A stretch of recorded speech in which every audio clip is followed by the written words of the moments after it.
मेरा रब कहता है कि जिन्नात और इंसानों के गिरोह हो, तुम चाहो तो आसमानों के और जमीनों के किनारों से निकल के दिखा दो।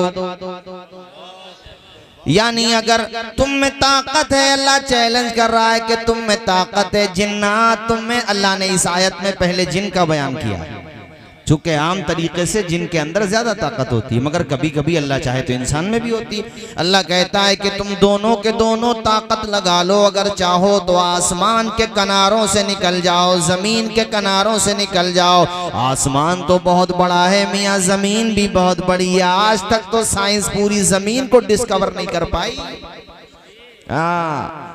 जमीन में 70% वाटर है, पानी 70 से भी ज्यादा है कुछ पॉइंट। 70% पानी में सिर्फ 5% पानी की रिसर्च हुई है अभी तक। जोर से बोलो, 95% पानी के बारे में तो भी ये नहीं पता कि वह है क्या। वाह वाह वाह वाह वाह। पानी डिस्कवर ना हुआ पूरी जमीन, और जमीन सूरज से छोटी है, और सूरज कितना छोटा है आसमान से। तो जमीन ना नाप पाए तो आसमान क्या नापोगे। मगर मेरा खुदा कहता चलो तुम निकल जाओ, जमीन और आसमान के किनारों से निकल जाओ। उसके बाद रब कहता है कि जहां भी जाओगे हुकूमत हमारी ही पाओगे।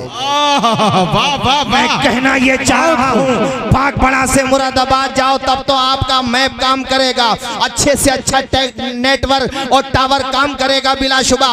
मगर कुछ इलाके ऐसे आ जाते हैं, अगर समंदर की गहराई में चले जाओ तो ऐसे डेंजर जोन भी आ जाते हैं जहां आपका नेटवर्क और संपर्क टूट जाएगा मेरे साथियों। मगर मेरा रब कहता है कि ये दुनिया की मशीनें हैं जिनके संपर्क टूट जाते हैं, हमारे रडार से बाहर तू कभी हो ही नहीं सकता। बेशक बेशक बेशक, हक बात है, हक बात है। नाराए तकबीर, नाराए रिसालत, उलमाए अहले सुन्नत, अल्लामा तौसीफ रज़ा साहिब क़िबला। जहाँ पे ये पनडुब्बी डूबी है ना, हालांकि इस पर मैंने तकरीर कर दी है, नेट पे आपने सुन ली होगी, तो मैं उस तरफ नहीं जाता, मगर कुछ हिस्से मैं बता देता हूँ। जिस जगह पे ये पनडुब्बी पानी में जैसे आप नीचे जाते रहेंगे, कुछ एरियाज ऐसे भी आएंगे जहाँ पे सूरज की रोशनी अब नहीं पहुँचती, प्योर अंधेरा ही अंधेरा है। और पानी का प्रेशर इतना है कि वो पनडुब्बी ऐसे किरोश नहीं हुई, ऐसे ऐसे नहीं फटी, ऐसे पिचक के फटी है। यानी वहां पे प्रेशर इतना है जहां हजारों टन और कितने कितने भारी वजन की चीजें ले जाओ वो फट जाएंगी। ये तो इतनी की नहीं थी जितना मैं बता रहा था। मैं कहना ये चाह रहा हूं कि जहां क्विंटलों वजन फट जाता है, वहां छोटी छोटी मछलियां तैर रही हैं। ये खुदा की निशानी नहीं है तो और क्या है। जरा जोर से बोलो ना सुभान अल्लाह, और मचल के बोलो सुभान अल्लाह। क्या शान है मेरे परवरदिगार की। दिल धड़कता है, नब्ज चलती है, आबो गिल से सदा निकलती है। दिल धड़कता है, नब्ज चलती है, आबो गिल से सदा निकलती है। करिश्मा खुदा की कुदरत का है, करिश्मा खुदा की कुदरत का, जिससे कुल कायनात पलती है। क्या शान है मेरे खुदा की। अल्लाह ताला ने 18,000 मखलूकात को पैदा किया। कोई पानी में जिंदा नहीं रह सकता तो कोई पानी के बाहर जिंदा नहीं रह सकता, कोई हवाओं में जिंदा नहीं रह सकता, कोई जनाबे वाला हवाओं में नहीं तैर सकता तो कोई जमीन पे नहीं। अल्लाह का कैसा प्यारा निजाम। मछली को तुम बाहर लेके आओ तो मर जाएगी। हमने स्कूलों में बचपने में पढ़ा था, मछली जल की रानी है, जीवन उसका पानी है, जल से निकालो मर जाएगी, हाथ लगाओ तो डर जाएगी। देखो मछली को आप जल से बाहर निकालो वो मर जाएगी, और इंसान को जल के अंदर डाल दो तो वो दुनिया छोड़ के चला जाएगा। मेरे खुदा का निजाम देखो सुभान अल्लाह, क्या ही बेहतरीन निजाम है। इंसान तू तो मोबाइल पे गलाज़त तलाश करने में रह गया। वफ़ी अनफुसिकुम अफ़ला तुबसिरून, अरे कम से कम अपने आप को ही देख ले, तुझे इबरत का सामान मिल जाएगा। बहुत खूब हजरत, बहुत खूब माशाअल्लाह। अपने आप को देख ले कि तेरी आत्मा निकल जाए शरीर से। अरबपति है, खरबपति है, कुछ भी है, राष्ट्रपति है, कुछ भी है, कितनी बड़ा पद है तेरे पास, कितना ही बड़ा मनसब है, आत्मा निकली शरीर से बेजान पड़ा हुआ है तख्ते पर। जरा ऊंचा बोलो ना। और जोर से बोलो। दुनिया में किसी के पास है इस बात का जवाब कि आत्मा निकल के कहाँ जाती है? कुछ लोग कहते हैं नष्ट हो जाती है, खत्म, मामला खत्म। हो यार, खत्म नहीं होता है, संसार बदल जाता है। जरा जोर से बोलो, क्या बदल जाता है? आवाज आए मुझे, क्या बदल जाता है? शकील भाई, आपकी वालदा दुनिया से गई, आपको गम हुआ, अपनों का गम होना चाहिए, ठीक है, लेकिन यहाँ आपको छोड़ के गई, वो बेटों को, अपने रिश्तेदारों को छोड़ के गई। अंसार भाई जहाँ गई, यहाँ अपनों को छोड़ के गई हैं, तो वो जहाँ गई हैं वहाँ भी उनके अपने बहुत हैं। बेशक हम और आप यहाँ से जाएंगे ना, तो वहाँ बहुत हैं अपने।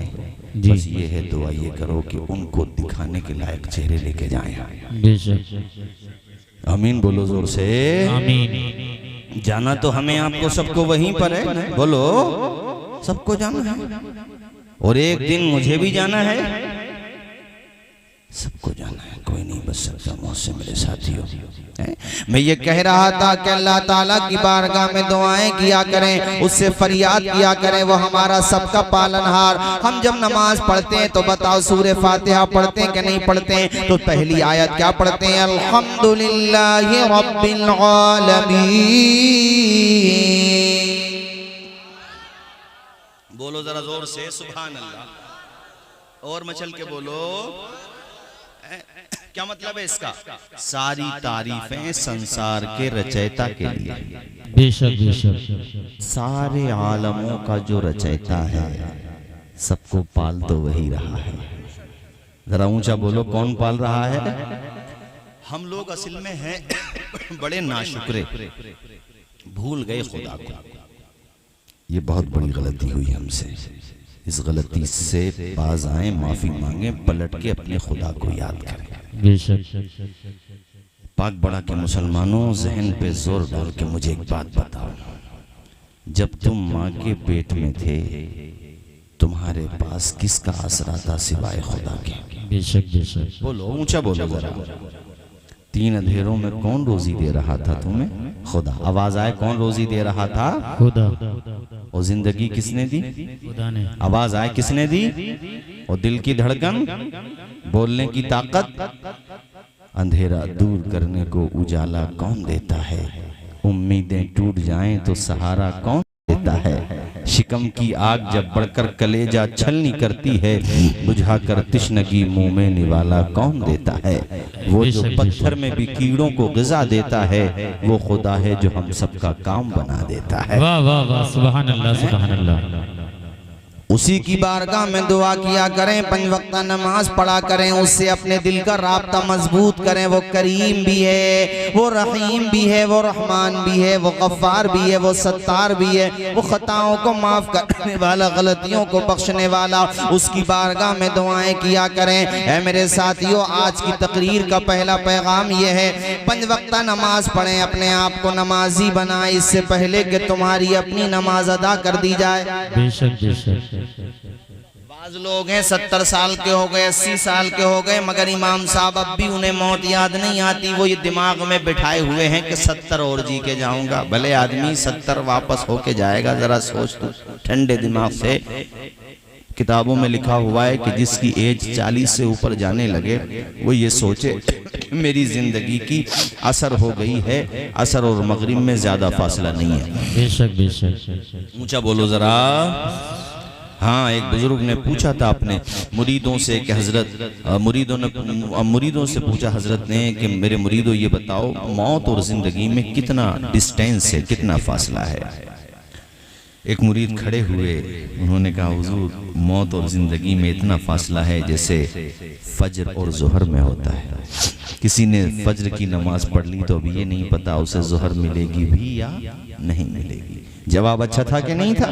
अच्छा था। हजरत ने फरमाया बहुत लंबी उम्मीद है, इतना टाइम लेके बैठे।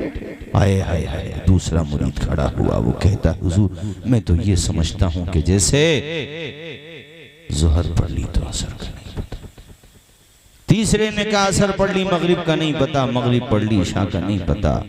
हजरत ने फरमाया बहुत लंबी उम्मीद। एक समझदार, जो सबसे समझदार मुरीद था उनमें, उसने कहा मैं तो ये समझता हूँ कि नमाज की नीयत बांध ली, अब ये नहीं पता कि अपनी नमाज हो जाएगी या मैं नमाज भी मुकम्मल कर पाऊंगा कि नहीं जी। उससे पहले मुझे मौत आ जाएगी। हजरत ने फरमाया नहीं, इतनी लंबी उम्मीद मत रखो बेटा। सारे मुरीदों ने कहा हुजूर आप बताएं फिर कितना करीब समझना चाहिए मौत को। सुनो पाक बड़ा के मेरे दीनी भाइयों, उस खुदा वाले का जवाब सुनो, उस अल्लाह के नेक बंदे का जवाब सुनो। और मौत के ताल्लुक से हमें और आपको भी यही नजरिया रखना चाहिए, यही बात अपने दिल में गांठ बांध लेना चाहिए। इसी बात की बुजुर्ग ने फरमाया बेटा ये समझो मौत को इतना करीब है कि एक तरफ को तुमने सलाम फेरा, तुम्हें नहीं पता दूसरी तरफ को सलाम फेरने का मौका मिलेगा या नहीं। बेशक बेशक। सांसों का एतबार है इंसान को किस कदर, लम्हों की सदियों की बात करता है लम्हों को छोड़कर, कुछ नहीं पता। आज इनसे पूछो हमारे शकील भाई से, वालदा नहीं है तो घर में कैसा महसूस होता है। मैं समझ सकता, वालदा वालदा होती है लेकिन उनके लिए इसाले सवाब करते रहो। अतीक भाई आपकी वालदा थी ना, इसाले सवाब उनके लिए करते रहो। मैं वालदा के लिए चंद अशार पढ़ रहा हूँ आप सारे भाइयों की तरफ से। प्यारी माँ मुझे को तेरी दुआ चाहिए, प्यारी माँ मुझे को तेरी दुआ चाहिए। तेरे आंचल की ठंडी हवा, आप भी पढ़े मेरे साथ, तेरे आंचल की ठंडी हवा। आप भी अपनी माँओं के लिए पढ़ लीजिए सारे लोग।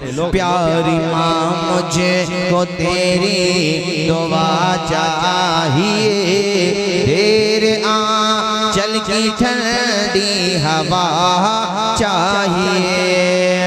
तेरी खिदमत से दुनिया में इज्जत मेरी, तेरे कदमों के नीचे है जन्नत मेरी।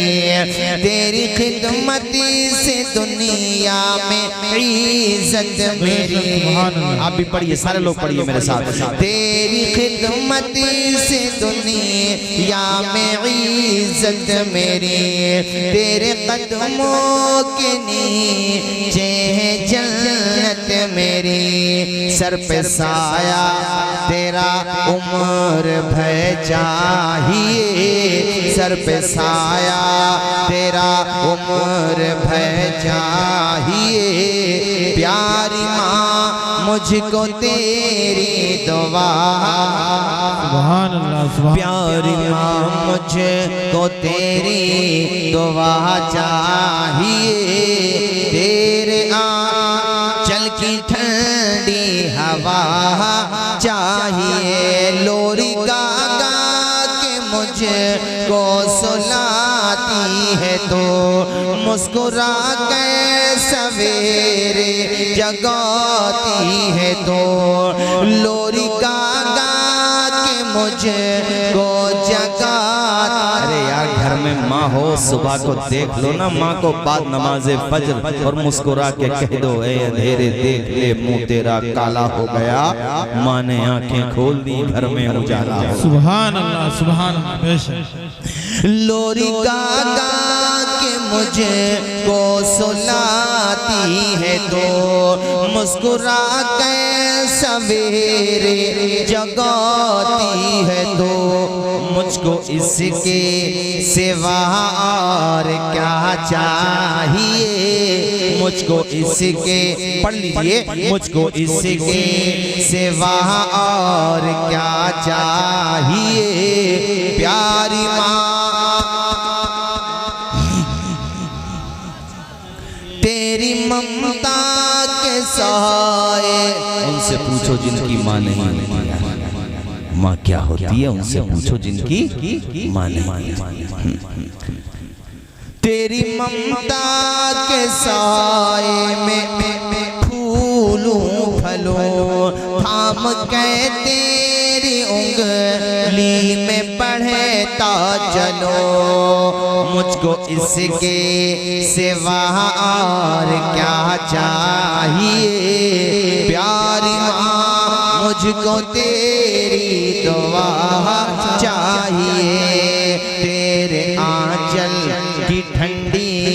हवा चाहिए, प्यारी माँ मुझको तेरी दुआ। सुभान अल्लाह। आखिरी वाक़या आप सारे भाइयों के लिए, आपके लिए खास तौर पे, और जिनके भी माँ बाप या दोनों में से दुनिया से जा चुके हैं या दीगर आइज़ा, वैसा कौन होगा जिसका कोई दुनिया से न गया होगा? कोई नहीं होगा। ये वाक़या इमाम जलालुद्दीन सुयूती अल-मुतवफ़्फ़ा 911 हिजरी, उनकी किताब है शरह सुदूर, उन्होंने इस वाक़े को इस किताब में जिक्र किया है। एक नौजवान था, उस नौजवान का नाम था उस्मान। सारे लोग बोलिए क्या नाम था? ऊंचा बोलिए।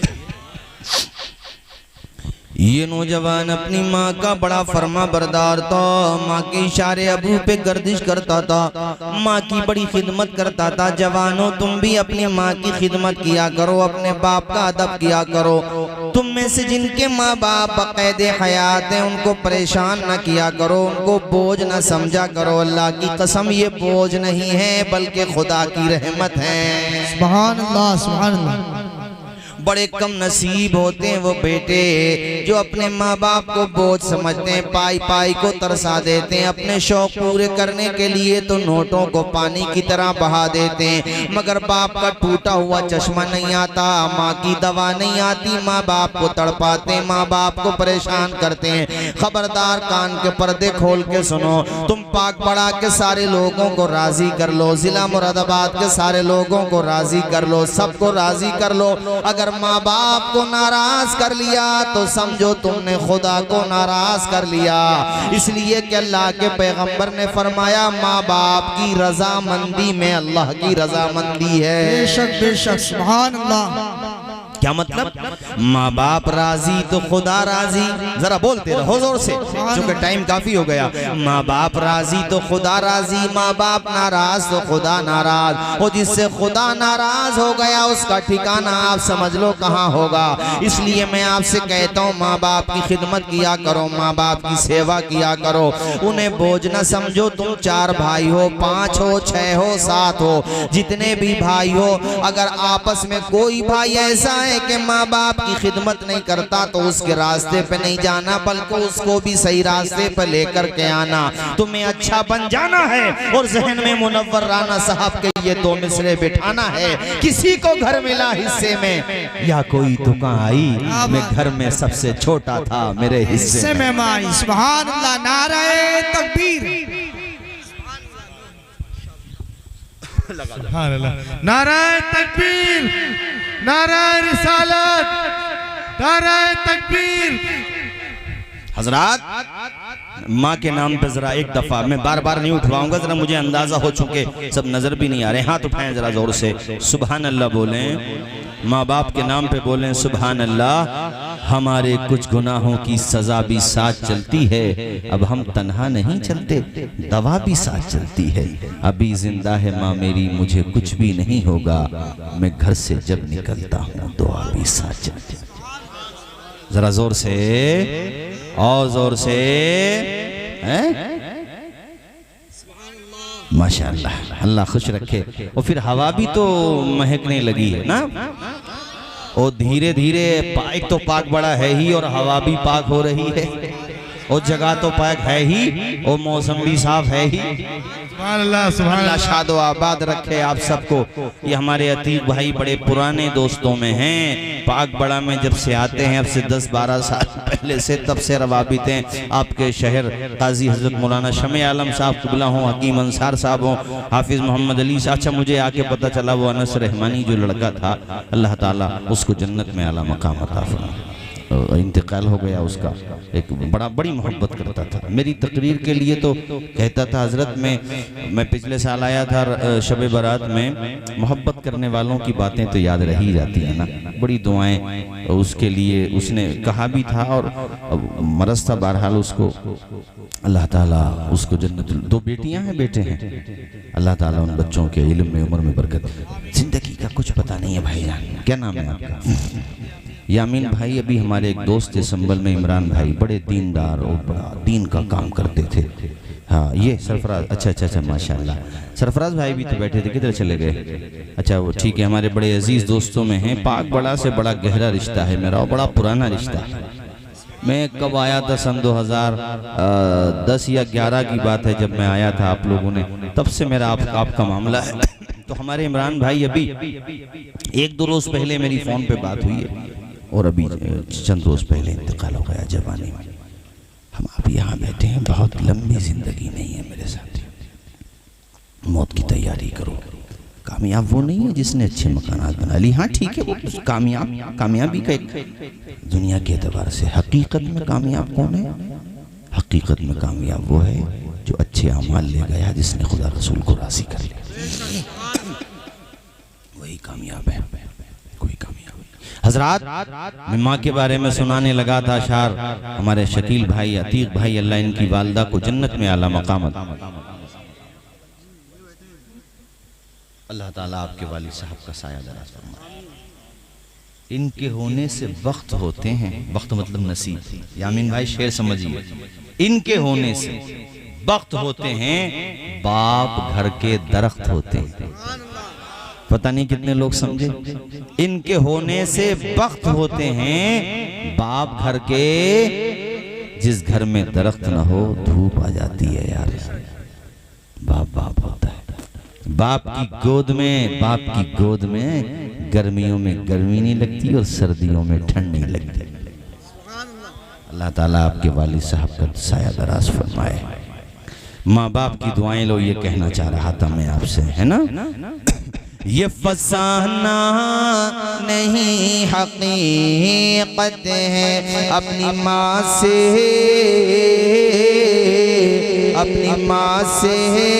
जिसे मोहब्बत है। गौर इस पे तू क्यों नहीं करता, माँ के कदमों के नीचे जन्नत।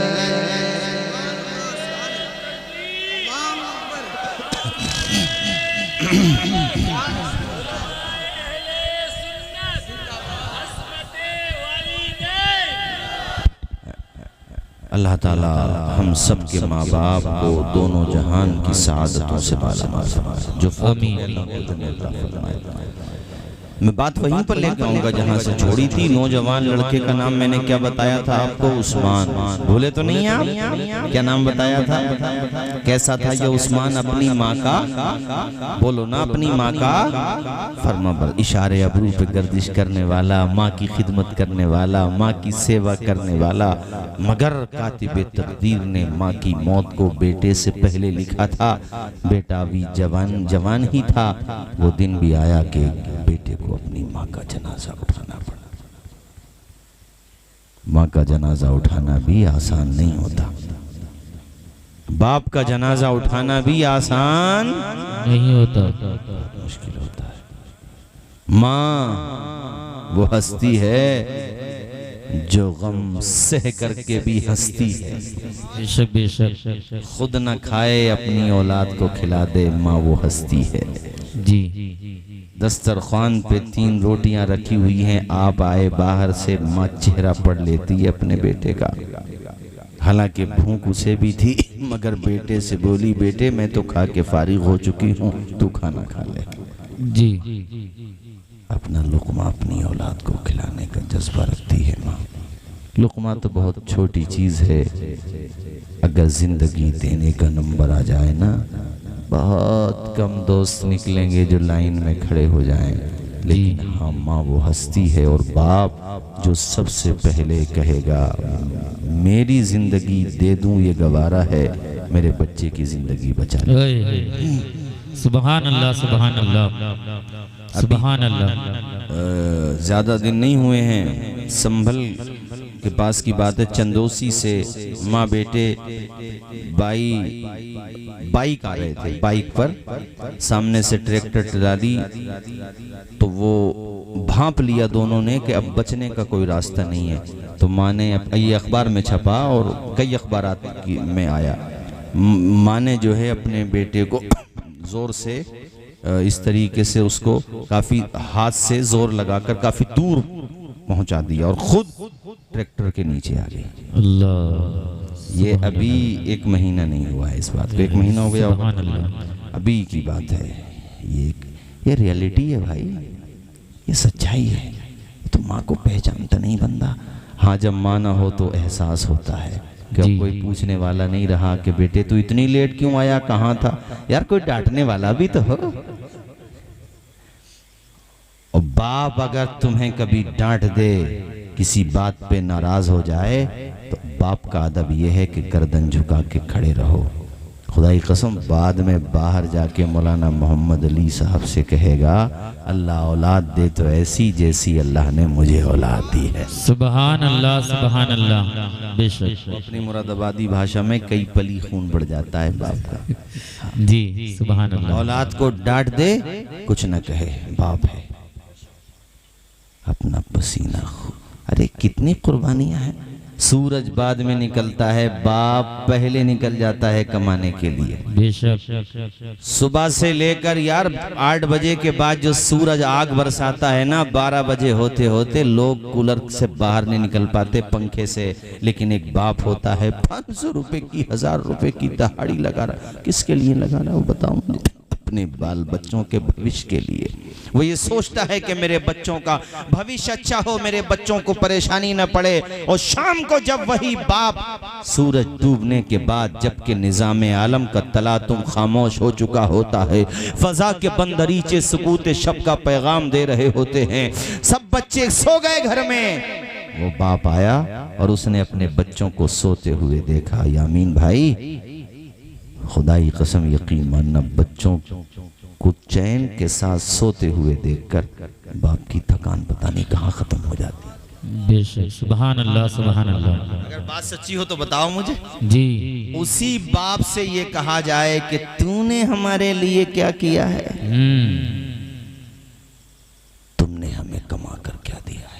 उसने जिंदगी दे दी, बेटा कहता है तुमने हमें क्या दिया है। जी, यही बात कभी है। बाप ने तो नहीं पूछा कि बेटे तूने हमें क्या दिया है, और तू बाप से कह रहा है कि अब्बा जी तुमने हमें क्या दिया है। कितने अफसोस की बात है। ऐसा मत करो। आप कहोगे मौलाना तौसीफ रजा साहब ये बताओ, माँ बाप की सेवा करने से, माँ बाप की खिदमत करने से, माँ बाप के कदम दबाने से तबीयत नासाज हो जाए तो माँ बाप का सर दबाने से, अच्छी दवा देने से हमें क्या मिलेगा। माँ बाप की खिदमत करने से हमें बेनिफिट क्या होगा। तो मैं आपको बता चाहता हूँ, पहले भी बताया, आज भी बता रहा हूँ, जो माँ बाप का कहना मानता है उसे दुनिया में मोहब्बतों का पैगाम मिलेगा, और अल्लाह ने चाहा तो मरने के बाद मोहब्बत का जाम मिलेगा, हौज़े कौसर का जाम मिलेगा। सुभान अल्लाह, सुभान जो अल्लाह। माँ बाप की खिदमत करेगा उसे दुनिया में इज्जत मिलेगी, अल्लाह के करम से बाद मरने के जन्नत मिलेगी। अल्लाह ताला जन्नत नसीब करे सज्जाद निजामी मरहूम साहब को। मैं उनके ये 2 मिसरे अक्सर पढ़ा करता हूँ, माँ बाप के हवाले से जब गुफ्तगू करता हूँ 2 मिसरे वो पढ़ा करते थे। आप लोग तवज्जो के साथ सुनिए। वो जीते जी दुनिया में, आप भी पढ़ दीजिए मेरे साथ। वो जीते जी दुनिया में जन्नत का मजा लेंगे, वो जीते जी दुनिया में जन्नत का मजा लेंगे। आप भी पढ़िए। वो जीत जी दुनिया में जन्नत का मजा लेंगे, जो बाप को खुश रखेंगे और माँ की दुआ लेंगे, जो बाप को खुश रखेंगे और माँ की दुआ लेंगे। नारे तकबीर, नारे रिसालत, उलमाए अहले सुन्नत, अज़मते वालिदैन हज़रत अल्लामा मौलाना तौसीफ रज़ा मिसबाही। सूरज के आसपास ना, चंदा के आसपास जो रोशनी है गुंबदे खजरा के आसपास है, आरज़ू यही मेरी महशर में खुदा मेरी भी माँ हो फातिमा ज़हरा के आसपास। आमीन बोल दो, जोर से आमीन बोल दो। अल्लाह ताला इनकी वालिदा माजिदा मरहुमा को खूब बेहतर से बेहतर सिला अता फरमाए। आमीन। कितना प्यारा इन्होंने शेर भी पढ़ा और कितनी अच्छी दुआ भी की शेर की शक्ल में। अल्लाह ताला कबूल फरमाए। आमीन बोलो जोर से। चमक रहा हूँ मैं माँ की दुआओं के, आपकी तरफ से पढ़ रहा हूँ मैं, अपनी तरफ से भी और आप सबकी तरफ से। चमक रहा हूँ मैं माँ की दुआओं के सदक़े, चमक रहा हूँ मैं माँ की दुआओं के सदक़े। मेरी दुआ है कि जन्नत में मेरी माँ महके, मेरी दुआ है कि जन्नत में मेरी माँ। और आपने फातिमा जहरा का जिक्र किया तो उनके दो लाडलों का जिक्र।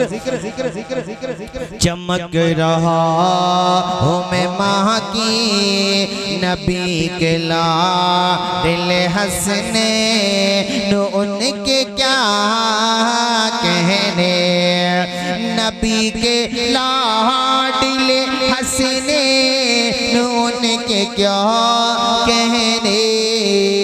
ये ऐसे फूल हैं कांटों के दरमियां। सुभान अल्लाह, सुभान अल्लाह, वाह वाह, सुभान अल्लाह, सुभान अल्लाह।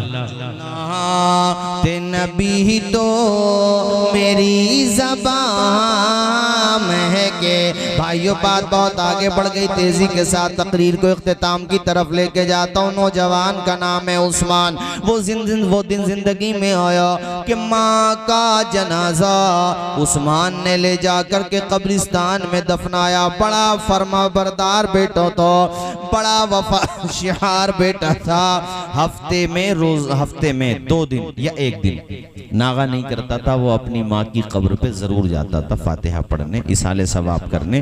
तो एक दिन किस्मत का सितारा चमका, और कैसा चमका, बंजर जमी पे नूर की बरसात हो गई, ख्वाब में माँ से मुलाकात हो गई।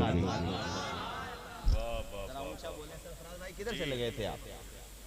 अब बड़े मोहब्बत करते हैं हमारे सरफराज भाई, पुराने अहबाब में हैं। हकीम अंसार साहब को तो खैर अब ये समझ में नहीं आता इन्होंने पाक बड़ा को गोद लिया है या पाक बड़ा वालों ने इन्हें गोद ले लिया है, लेकिन ये मेरे बड़े अजीज़ और बड़े हमारे ख़ास दोस्तों में हैं। माशाल्लाह मेहमान नवाज भी हैं।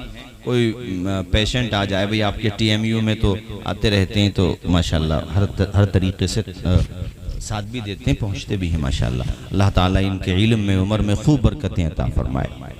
मैंने क्या शेर पढ़ा था, बंजर ज़मीं पे नूर की, ऊंचा बोलिए, बंजर ज़मीं पे नूर की। और आज दिन में भी तो बरसात हुई थी ना, ये भी रहमत की बरसात थी। बंजर ज़मीं पे नूर की बरसात हो गई, ख्वाब में माँ से मुलाकात हो गई।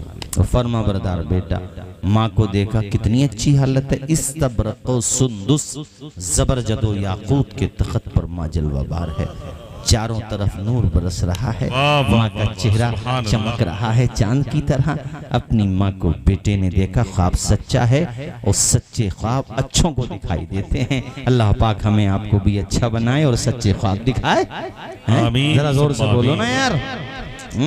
और बल्कि सबसे अच्छी दुआ तो मैं ये कहूँगा कि वो है ना, सुना है आप हर आशिक के घर तशरीफ लाते हैं, मेरे घर में भी हो जाए चरागा या रसूल अल्लाह। हमारी आंखें इस लायक नहीं कि हम हुजूर का जलवा देख सकें, मगर हुजूर आप चाहें तो यकीनन हमें इस लायक बना सकते हैं। एक मैं क्या, मेरे इसिया की हकीकत कितनी, मुझसे 16 को काफी है इशारा तेरा। हुजूर तुम्हारी शान अलग, बात अलग, आपका जलवा ही अलग। हजरात में ये कह रहा था, उस नौजवान ने अपनी माँ को इस प्यारी हालत में देखा तो फरते मसरत से आंखें डबडबा गईं। हाथ पकड़ के कहा, माँ तेरे साथ मरने के बाद क्या हुआ? का बेटा कुछ तकलीफ तो नज़ा के वक़्त में हुई, मगर खुदा का करम शामिल हाल रहा। अल्लाह ने अपने करम से मुझे मग़फ़िरत अता फरमाई। सुभान अल्लाह, सुभान अल्लाह। इसकी माँ बड़ी बहुत थी, नेक थी, बड़ी नेक सीरत माँ थी। अच्छा, उसके बाद अब सुनो, बेटा कहता माँ ये बताओ, मैं तेरी कब्र पे आता हूँ इसाले सवाब करने के लिए, तेरी कब्र पे बैठा रहता हूँ माँ, मुझे बड़ा सुकून मिलता है। तू जिंदा थी तब भी तेरे आंचल में रहता था माँ, तेरे कदमों में अपना सर रख दिया करता था माँ। जब तू कब्रिस्तान आकर के सो गई तब भी मैं तेरी कब्र पे आता हूँ, हफ्ते में 1 दिन जरूर आता हूँ, 2 दिन भी आ जाता हूँ माँ। तू ये बता, मैं आता हूँ तो तुझे पता चलता है कि नहीं? अल्लाह अल्लाह। माँ कहती है मेरे लाल, तू पता होने की बात करता है, जब तू घर से निकलता है तो अल्लाह की तरफ से मुझे इत्तला दे दी जाती है कि तेरा बेटा आ रहा है। सुभान अल्लाह सुभान अल्लाह। हम और आप जो कब्रों पे जाते हैं, ये गलत अकीदा है। कोई अगर ये सोचता है कि कुछ पता नहीं चलता, गलत अकीदा है। सही हदीस शरीफ है, सही सनद की, कि नालैन, नालैन कहते हैं जूतियों को, उसकी आहट को भी मैयत सुनती है। जी बेशक बेशक। एक साहब मुझसे कहने लगे वो मरे हुए तो सुनते क्या है? तो मैंने कहा फिर सलाम किसे पढ़ते हो? वो जो सलाम कहते हो अस्सलाम वालेकुम या अहल क़ुबूर, वो तो तुम भी कहते हो, वो कहते हो, ये नहीं कहोगे? जब वो मानते हो इसमें क्या प्रॉब्लम है भाई? कहने लगे वो तो रूह सुनती है। तो मैंने कहा यहाँ भी वही मान लो जो वहाँ माना है। बेशक झगड़ा ही करना है तुम्हें, अभी झगड़े की क्या जरूरत है भाई? कुरान की आयत वहाँ पढ़ रहे हैं तो इसमें कौन सी बात नाजायज़ की हो गई? कुरान पढ़ रहे हैं वहाँ, क्या प्रॉब्लम है? अल्लाह का जिक्र है। वो जो घास हो जाती है कब्रिस्तान में, घास आ जाती है कब्रों पे, तो उसके सिलसिले में कुतुब फ़िक़ह में ये जुज़िया मौजूद है कि वो घास अगर ज़रर रसा नहीं है, वहाँ किसी कीड़े का, किसी मूज़ी जानवर के छुपने का अंदेशा नहीं है, और तदफीन करने में किसी तरह की कोई परेशानी दरपेश नहीं होती, तो उस घास को नहीं काटना चाहिए, क्योंकि जब तक वो तर रहती है खुदा के जिक्र में तरबतर रहती है। सुभान अल्लाह सुभान घास नोट करना, घास बेज़बान है, और उस घास के जिक्र करने से मैयत के दिल को सुकून मिलता है। घास से सुकून मिलता है, बेज़बान है, जिगर का टुकड़ा के जब कुरान कब्र पे पड़ेगा तो बाप को वाह वाह वाह वाह वाह, सुभान अल्लाह को कितना सुकून मिलेगा। बहुत खूब हजरत जी। जब बेटा वहां जाकर के कुरान सुनाएगा। मगर कुछ लोगों को समझ में नहीं आता, जिनके नहीं आता उन्हें छोड़ो, उनके लिए दुआ करो समझ में आ जाए। तुम्हारे तो आ गया ना, तो जाया करो।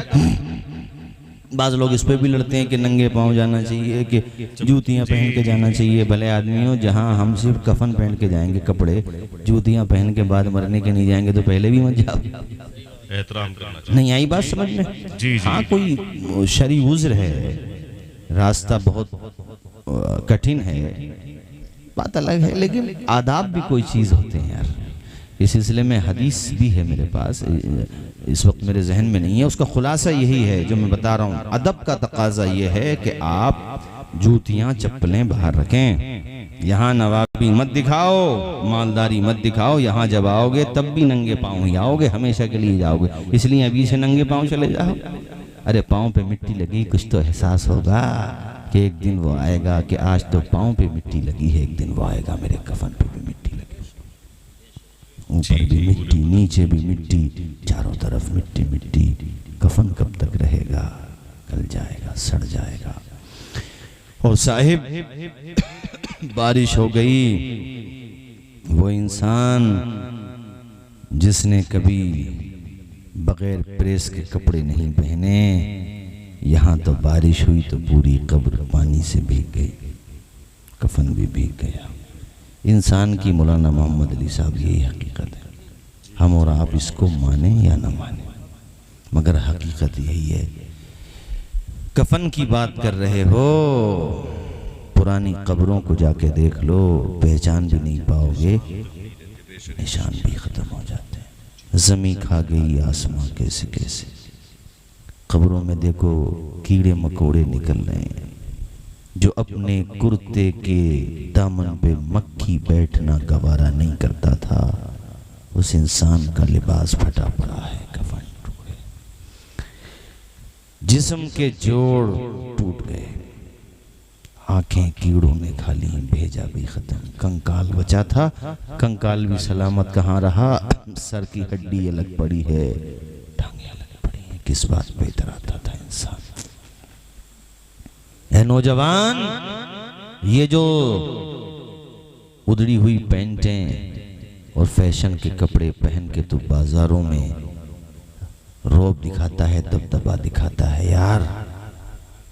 गरीबों को सताता है, कमज़ोरों को मारता है, मजदूरों को उनकी मजदूरी नहीं देता, यतीम बच्चों को एक निगाह नहीं देखता। याद रख, बड़े बड़ों की अकड़ निकाल दी इस ज़मीन ने। मेरे रब ने कहा कुरान में, वला तमशी फिल अर्ज़ि मराहा, ज़मीन पे अकड़ के न चल। इन्नका लन तखरिक़ल जिबाला, तू पहाड़ों को, इन्नका, हाँ तू पहाड़ों को फाड़ नहीं सकता। इन्नका लन तबलुगल जिबाला, तू पहाड़ों तक पहुंच नहीं सकता। क्या है तू इंसान, मानिंदे जोश व गम, न ज्यादा उबल के चल। ये कौन कहता है ना चल, चल संभल के चल। बेशक बेशक। और अल्लाह चाहे तो अतीक भाई, बांदा में कब्र खुली थी कई साल के बाद, बरसात का मौसम तक कब्र खुल गई। हजारों लोगों ने देखा, मीडिया में भी छपा, कफन, बदन तो बदन है यार, उसका कफन भी सलामत था। बदन तो सलामत था ही, जोर से बोलो, कफन भी। जो भी देख रहा था रो रहा था खुशी में, और जब पलट के आ रहा था तो गोया के हर कोई यही कह रहा था, ज़मी मैली नहीं होती, ज़मन मैला नहीं होता, मोहम्मद के गुलामों का कफन मैला नहीं होता। वाह, बहुत खूब, माशाअल्लाह। हजरात, मैं ये बता रहा था आपको, अपनी माँ से ये बात करते हुए उस्मान रोने लगा। उस्मान इब्ने सौरा उसका पूरा नाम है। माँ कहती है, बेटे तेरे आने से सिर्फ मेरी रूह को खुशी नहीं होती, मेरे आसपास वाली रूहों को भी बड़ी खुशी होती है। और सब मुझे मुबारकबादियाँ पेश करती हैं कि बेटा हो तो ऐसा जैसा अल्लाह ने तुझे अता किया है। इससे सबक है आप सबके लिए, मेरे लिए भी, आप सबके लिए, कि अपने बेटों को कुरान पढ़ाएं। खैरुकुम मन तअल्लमल कुरान व अल्लमा। इमाम मोहम्मद बिन इस्माइल बुखारी अल-मुतवफ़ा 256 हिजरी बुखारी शरीफ में इस हदीस शरीफ को लेकर क्या, उस्मान गनी इस हदीस शरीफ के रावी हैं। हुजूर फरमाते हैं, सबसे बेहतर वो है जो कुरान सीखे और कुरान सिखाए। तो अपने घरों को ही मदरसे बना दो ना। तुम कुरान सीखो, अपने बेटियों को सिखाओ, अपने बेटों को सिखाओ, भतीजों को सिखाओ, नवासों को सिखाओ, नवासियों को सिखाओ, भांजियों को सिखाओ, भांजों को सिखाओ। घर घर में कुरान की तालीम आम करो। बेटियों को कुरान पढ़ाओ, बेटों को कुरान पढ़ाओ, सबको कुरान पढ़ाओ। घर घर में कुरान पढ़ा जाना चाहिए, ताकि जब तेरा जनाजा जा रहा हो तो तेरे पूरे परिवार के लोग जिन्हें तूने कुरान सिखाया था वो कुरान पढ़ते जा रहे हो, तेरी रूह को सवाब पहुंचता जा रहा है। बेशक बेशक बेशक। सुभान अल्लाह, सुभान अल्लाह, बहुत खूब हज़रत। और कुरान सिर्फ इसाले सवाब के लिए ही नहीं है, कुरान तो इसाले सवाब के लिए तो है ही, मगर उसके साथ शूरे जिंदगी भी तो कुरान देता है, दस्तूरे हयात भी कुरान देता है। आपके लिए नुस्खे कीमिया कुरान है, जिंदगी कैसे गुजारना है कुरान तुम्हें बता रहा है, आदाबे जिंदगी कुरान तुम्हें बता रहा है। और मेरे साथियों, अपनी बेटियों को, अपने भाइयों को, अपने घर वालों को, सबको कुरान पढ़ा दो, ताकि तुम्हारे लिए बख्शिश का सामान हो जाए। बेटे ने आखिरी बात पूछी माँ से, वो मैं तकरीर इसी पर अपनी गुफ्तगू भी ख़त्म कर देता हूँ तकरीर। बेटे ने कहा, माँ ये बता, तू मुझे कुछ नसीहत वसीयत करना चाहती है मुझे? कहा, हाँ बेटे, एक वसीयत है, और वो अतीक भाई आपके लिए भी है। कितने भाई हैं आप लोग? 5 भाई हैं माशाल्लाह। आपके 5 भाइयों के लिए, हम सब के लिए, आप सब के लिए। माँ ने कहा, बेटे मेरा कहना सिर्फ तुझसे ये है कि जब तक तेरे जिस्म में आने जाने की ताकत है, सरफराज भाई, जब तक तेरे जिस्म में आने जाने की ताकत है, बस मैं ये कहना चाहती हूँ मेरे लाल, मेरे पास आने का सिलसिला मौकूफ मत करना, आते रहना। तो इसमें एक सीख है हम सब के लिए कि हम अपने मरहूमीन की कब्रों पर जाते रहें, उनकी रूहों को सवाब। हाँ, ये कब्रिस्तान की हुर्मत से जुड़ा हुआ मैटर है, और कब्रिस्तान की बेहुरमती मुसलमान बहुत करते हैं। वो ये सोचते हैं जैसे हमें ये जाना ही नहीं है। कोई हमारे मकान पे अगर अपने जानवरों को चढ़ा दे, और वो जानवर तो जानवर हैं, बच्चों को चढ़ा दे तो इंसान को कितनी तकलीफ पहुंचती है कि नहीं पहुंचती, गंदगी करें तो। और हम अपनी कब्रिस्तान में, जहाँ हमारे जितने पाक बड़ा की आज आबादी है ना, उससे 10 गुना, न जाने कितने गुना यहाँ पे आके सो गए लोग। और इसकी बेहुरमती करें, अपने जानवरों को छोड़ दें ताकि वो कब्रों की बेहुरमती करते फिरें, गलत बात है। अपने जानवरों को अपने कंट्रोल में रखो। पानी भी जो नालियों का पानी होता है वो कब्रिस्तान में नहीं जाना चाहिए। उसकी हुर्मत अगर हम नहीं समझेंगे तो कौन समझेगा। हम ये सोचते हैं कि बाउंड्री भी कोई कराए, अरे कोई कराए ना कराए यार, आप लोग चंदा करके अपने कब्रिस्तान की बाउंड्री कराओ। जोर से बोलो, अपने कब्रिस्तान की क्या कराओ? बाउंड्री कराओ, उसका अदब करो। कल को वहीं तो जाना है तुम्हें भी वहीं जाना है, वही हमारा आपका सबका ठिकाना है। अल्लाह ताला हम सबको हुस्न अमल की तौफीक अता फरमाए।